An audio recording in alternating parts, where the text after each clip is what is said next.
He was a young man, barely 20 years old, traveling the roads of ancient Greece. He was handsome, strong, and moreover of royal blood. His name? Theseus. He was on his way to Athens to be recognized by a father he had never met, King Aegeus. And this young man, full of self-assurance, was intent on claiming the position he was owed, that of heir to the throne of Athens. For a recent revelation had changed his young life forever. His mother had told him the secret of his birth. It was long, long ago. The king of Athens, Aegeus, had ruled for many years, but he had no son to succeed him. After his reign, the dynasty was doomed to disappear, something the old king refused to accept. Aegeus decided to call on the gods. It was his last hope. So he set off for Delphi to consult the oracle.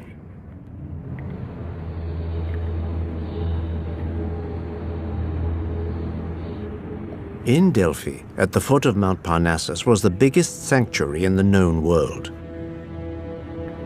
It was here that a woman, known as the Pythia, orally expressed the will of the gods.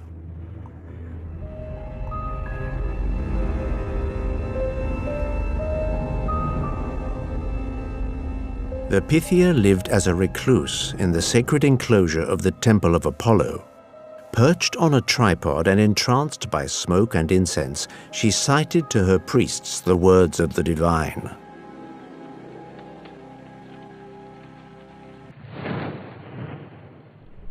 Aegeus questioned the gods. When would his long-awaited son be given to him? The Pythia's response was puzzling. Do not loosen the wineskin's foot, O great prince, until you have reached the people of Athens. Aegeus didn't understand the oracle. Crushed and confused, he returned home, tormented by the enigma.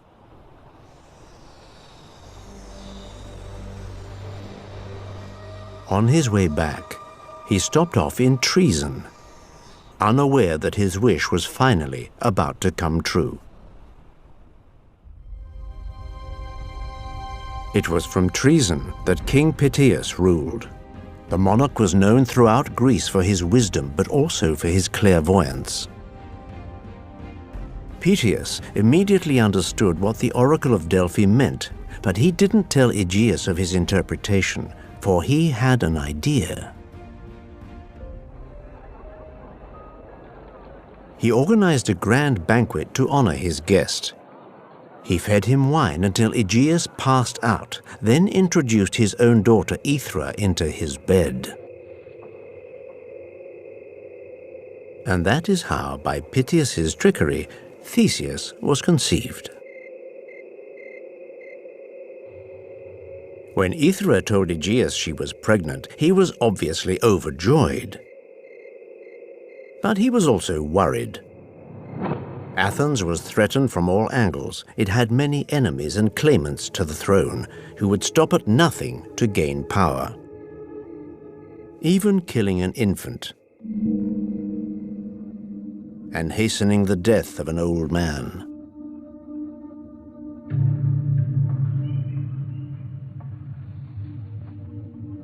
His decision was taken. His son would live in hiding here in Treason until he was old enough and strong enough to be recognized as heir. And so, in utmost secrecy, Theseus grew up far from the intrigues and conspiracies of Athens.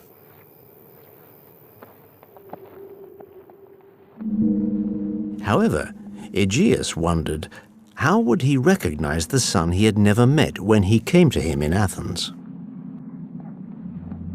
Aegeus left Aethra what the Greeks called tokens, objects that would allow Aegeus to recognize Theseus as his legitimate son when the time came.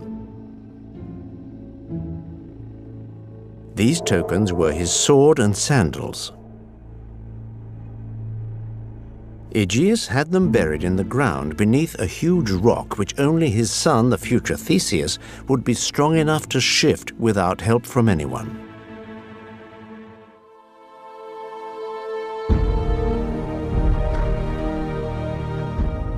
"16 years passed.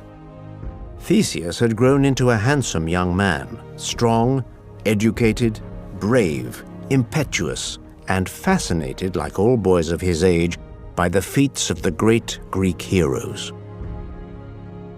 He unearthed in the place indicated by his mother the sword and sandals of his father.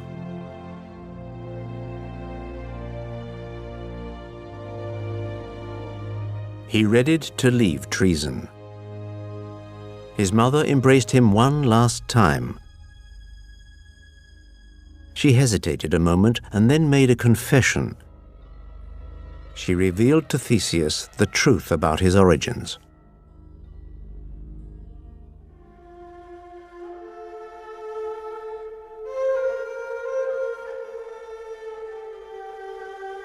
The reason Pythias had used trickery to introduce her into Aegeus's bed was because she had recently been raped by one of the most infamous lovers of Mount Olympus, the god Poseidon. Poseidon, one of the most powerful gods of Olympus, the elder brother of Zeus. When the Greek gods divided up the world, Poseidon received the kingdom of the seas and oceans. Poseidon carried a trident, which he planted in the sea as in the ground. He was the god of storms and of earthquakes. He was known as the Earth Shaker.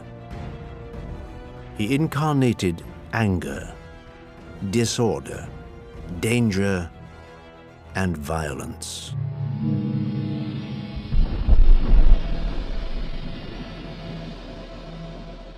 A few days before being sneaked into Aegeus's bed, the young Aethra had been taken to Poseidon by a goddess who had come to her in a dream.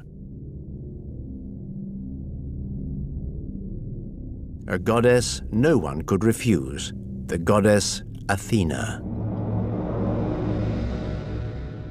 Athena and Poseidon.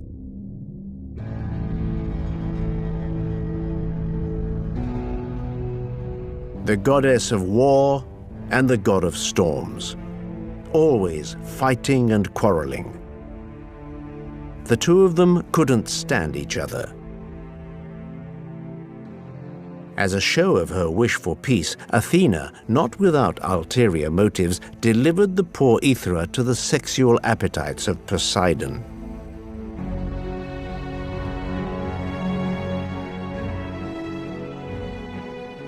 The fruit of the relations of Aethra with Poseidon, then with Aegeus, meant that Theseus was the son of both the god and the king. This double parentage gave Theseus a near-perfect identity. His divine ascendancy explained his supernatural strength and would account for his later feats and quests. His royal origin gave him political legitimacy.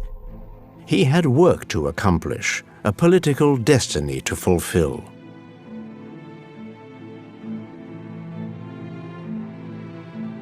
Theseus would leave treason. His first quest would be that of his identity.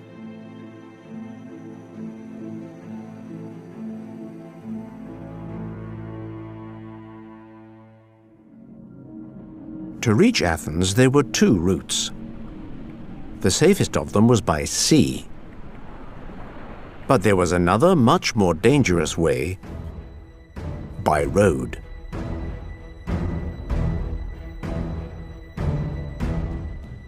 It crossed Greece via the Isthmus of Corinth, over steep hills along rocky paths. But its greatest danger lay in the monsters and brigands that had spread terror there for years.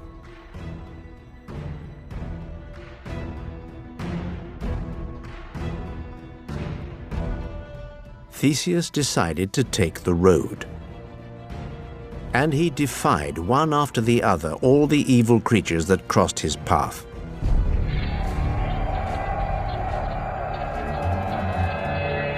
His greatest victory was over the ruthless Procrustes, an infamous bandit who strapped passers-by to a bed.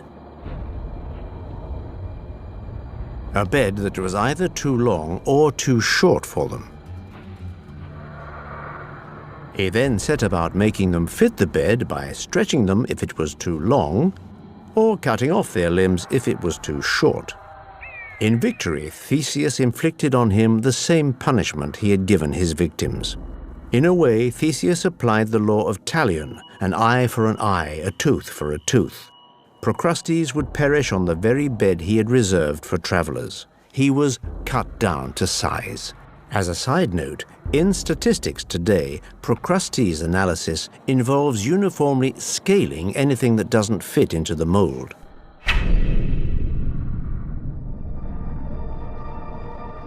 Athens at last. Word of Theseus's feats had preceded him. Thanks to the sword and sandals of Aegeus, he was recognized by his father. Here, the king and heir, Aegeus and Theseus, are finally united.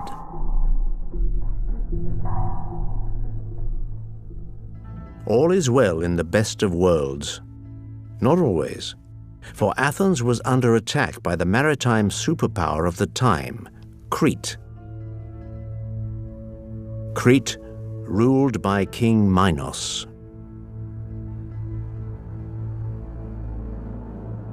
Minos defeated Athens and demanded that every year 7 boys and 7 girls be drawn by lots and then sent to Crete to be devoured by a terrifying monster, the Minotaur.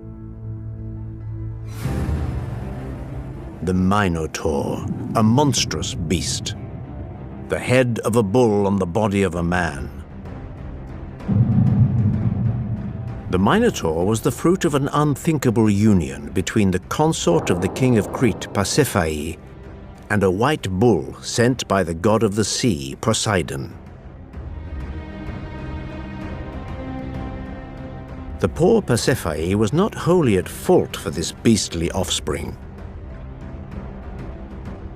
She had been subjected, as was often the case, to the vengeance of the gods following a mistake made by her husband, King Minos. To prove to his brothers that Poseidon was his protector, Minos asked the god to deliver up a white bull from the waves and promised to sacrifice it in honor of Poseidon.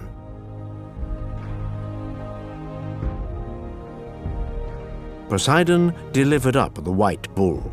But when Minos saw the animal, so beautiful and so pure, he was unable to sacrifice it. A furious Poseidon put a curse on the wife of Minos, Queen Pasiphae, and sent her a love spell. Pasiphae fell madly in love with the white bull and did everything to mate with it. It was from this monstrous union, come about by the wrath of a god, that the bull of Minos was born, the beast known as the Minotaur. Minos wanted to hide the scandalous adultery committed by his wife. To do so, he imprisoned the Minotaur in a labyrinth, in which it became both prisoner and lord. And the Minotaur grew up away from prying eyes. But the beast needed feeding, so having defeated Athens, Minos demanded an annual tribute of human flesh. Theseus, encouraged by his early successes, swore to free Athens from this scourge. When Minos' emissaries arrived, as they did every year, to claim their due, Theseus stepped forward and, to general surprise, volunteered to go to Crete. However hard Aegeus tried to make his son renounce, Theseus refused. He would set off to fight the Minotaur. So be it. But Aegeus asked one thing of him: that his ship should leave with a black sail, a sign of mourning. Then, if he were to return alive, to raise a white sail.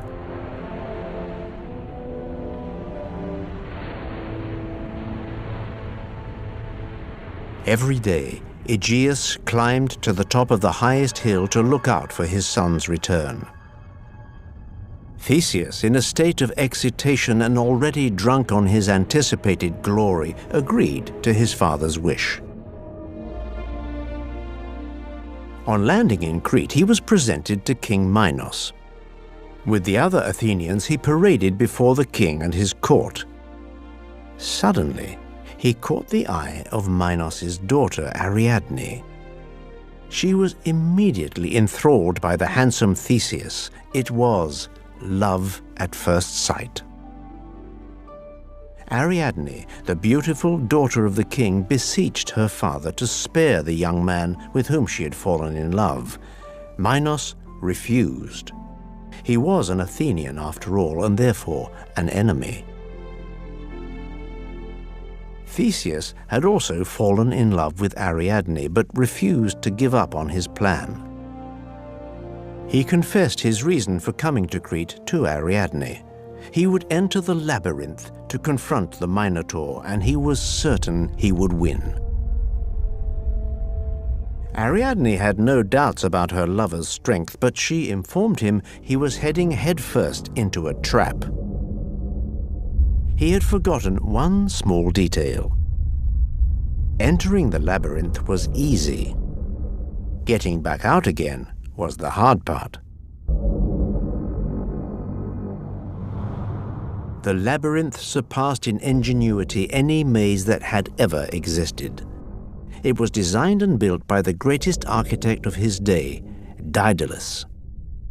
Daedalus had laid out a head-spinning plan, with dead ends everywhere, detours and false paths. Every direction was a lure, every exit an illusion. The labyrinth was an inescapable trap. No one had ever come out alive. Theseus was distraught. His plan was reduced to ashes. Not for 1 second had he considered that, how to get out of the labyrinth. Only one man held the secret, Daedalus himself. Ariadne went to him and begged him to reveal the secret of the labyrinth. Moved by the love the young princess felt for Theseus, the architect told her that there was only one way of getting out: to keep a trace of how you got in.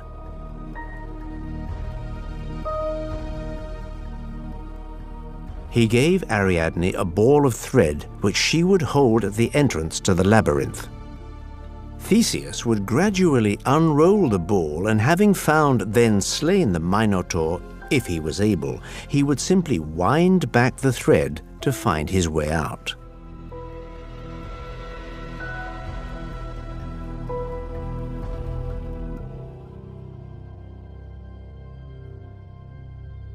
Ariadne gave the ball of wool to Theseus in return for a promise that he would take her to Athens with him when all was over.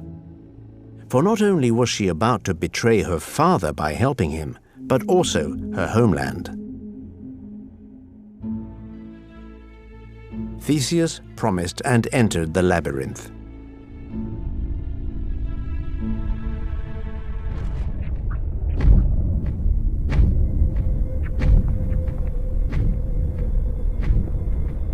He walked and walked for what seemed like forever.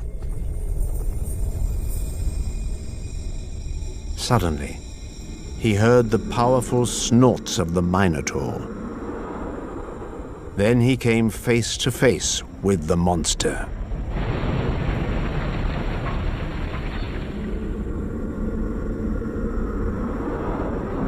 After a bloody battle to the death, the Minotaur fell to the ground. Theseus rewound Ariadne's thread until he was back outside.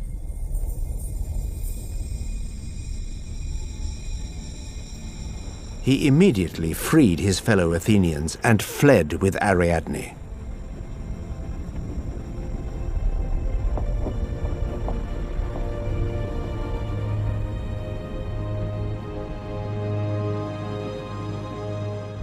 But a new threat hung over the young lovers' heads.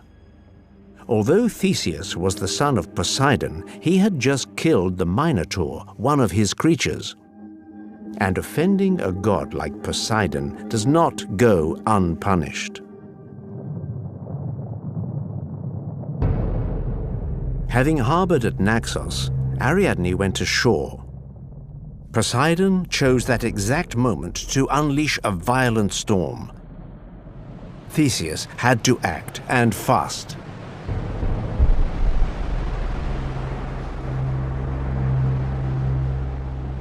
Should he flee the storm, or should he go ashore to find Ariadne, thus risking his ship being flung against the rocks?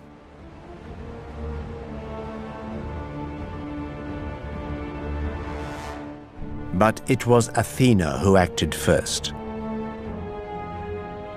Implacable, the patron goddess of Athenians ordered Theseus to set sail so as to avoid being shipwrecked. She commanded him to leave Ariadne behind, to forget her. His destiny lay elsewhere.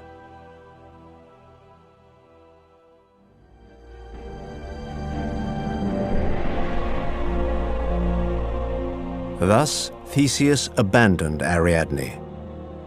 By obeying Athena, goddess of war but also of reason and wisdom, Theseus broke his promise. For a reason of state, as Athena put it. Theseus left to fulfill his destiny of becoming king, leaving on the island of Naxos the daughter of Minos, who believed she had betrayed her father and her homeland. Having been abandoned by Theseus, Ariadne was soon consoled by Dionysus. Athena had seen to that.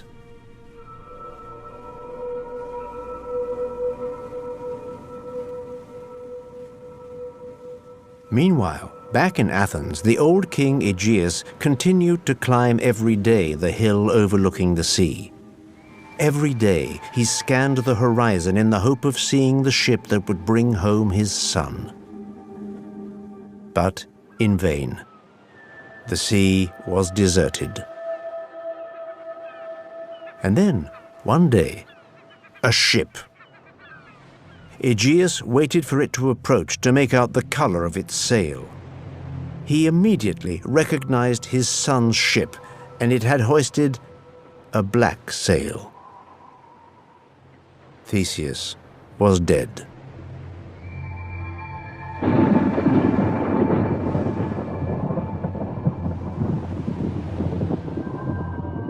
Overcome with grief, Aegeus threw himself off the cliff into the sea that still bears his name today, the Aegean.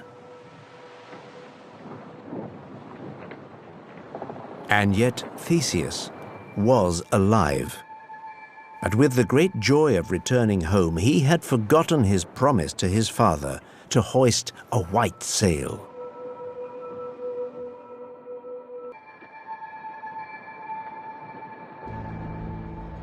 When he landed in Athens, Theseus discovered a city where the joy of his return was darkened with sadness. Yes, Athens was saved from the terrible perils of the Minotaur, but the legitimate king, Aegeus, was dead. Look closely at this scene of the hero, the victor of all combats, who returned to become king. Theseus was a victor for sure, but at what cost? Theseus incarnates insouciance, the strong man who uses his strength alone, not his mind, the man who forgets his promises.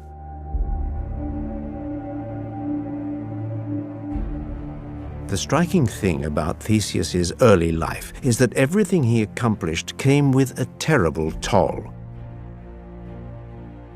In the ancient Greek world, grandeur always went hand in hand with excesses that came back to haunt the hero and often his family and compatriots. So, was he at fault? Yes, certainly. Theseus knew that. But all these experiences finally taught him that strength and trickery weren't enough. Once he had seen the error of his ways, Theseus, once crowned king, united the cities, instilled justice and peace, and placed power in the hands of the people, thus founding a new regime which would become known as democracy. Then he withdrew to a place known only to him. He had undoubtedly finally understood into what precipices oversight drags those who let themselves be distracted by it.